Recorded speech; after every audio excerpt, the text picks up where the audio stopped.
know Australia's population is growing faster than almost any other developed country, and more than half of our population growth, almost 400,000 people a year, is coming from migration.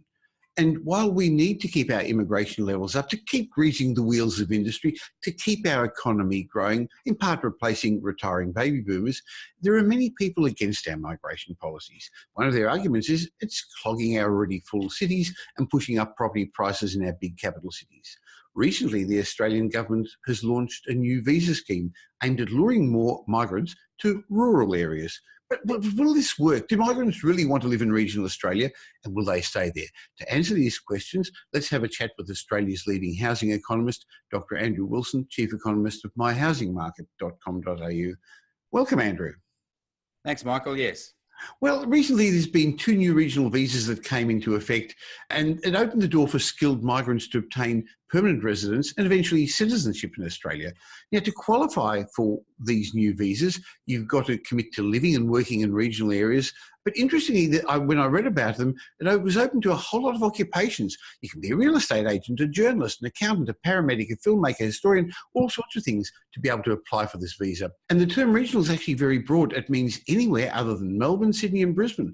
So these visas apply to the Gold Coast, Geelong, Adelaide, and you've got to live in these areas for 3 years and earn a minimum income there. But Andrew, we've tried this before. Yeah. Will it really work? Will people want to live in the long term in regional Australia? Well, I think the answer to that is no, Michael. They'll certainly want to live in Australia, period, and they'll do whatever it takes to come to this country. We know that because of our issues with border protection. And if they can get here in a regional centre, they'll come and do whatever it takes before they can have, I guess, freedom to live where they want. But we've really had similar policies before in our capital city markets. I'm a frequent visitor to Adelaide. And in Adelaide, they had a process with migrants into Adelaide that you got an extra point or score to if you chose to live in Adelaide. And a lot of migrants obviously chose to do that. But unfortunately, there wasn't the work in Adelaide to support particularly some of the highest skilled migrants. And a lot of those migrants ended up driving taxis and doing casual work and waiting out their 3 years. And then as soon as that was up, they'd head straight back to the eastern seaboard where they could get the sort of work their skills were trained for. But I think this tends to be a political easy fix. I think we've just either got 2 solutions to this. One is to perhaps have a closer look at our migration policy and maybe even reduce migration, or we've got to make our big cities more livable so we can absorb the amount of migrants that want to live in our big cities and have the skills to be able to match job opportunities in the big cities. Well, clearly we need to replace the retiring baby boomers, and bringing in skilled migrants at family formation ages we're tending to is a great way of doing this. Because if you bring young people in, they've got to go to school and through universities, that's a cost to the community. If you bring them in too old, well, they're going to also be a cost. But if you bring people in who are going to buy homes or rent homes, buy televisions, buy refrigerators, it's going to grease the wheels of industry.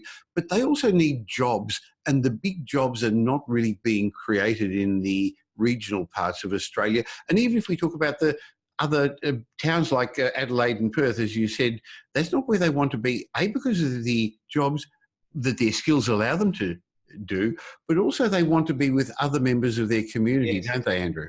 Yes, that's right, Michael, absolutely. And they're very strong communities, of course, in particularly Melbourne and Sydney and Brisbane. In a perfect world, we could match age groups and be able to substitute what we're losing in terms of baby boomers with younger generation migrants. So it just doesn't work that way in the real world. Perhaps even, our issues with incomes growth is because we've been creating jobs quite quickly at record levels, particularly through migration, but it hasn't allowed us to put upward pressure on incomes through competition for labour. And well, again, the government's interfering, as I guess it's their job to try and make things work out right. It's lovely in theory. It's lovely when you're in your ivory towers. Doesn't work in practice sometimes, does it, Andrew? Well, no, it doesn't, Michael. And it's about the political equation, of course, that governments have to have their ear tuned into. But as I said, I think that I'm not sure that even though it sounds logical to have migrants moving into regional centres, it's just not going to work if the job opportunities aren't there. So for over 4 decades, country, towns, regional Australia has failed to retain migrants. So I can't see why things will be different this time round.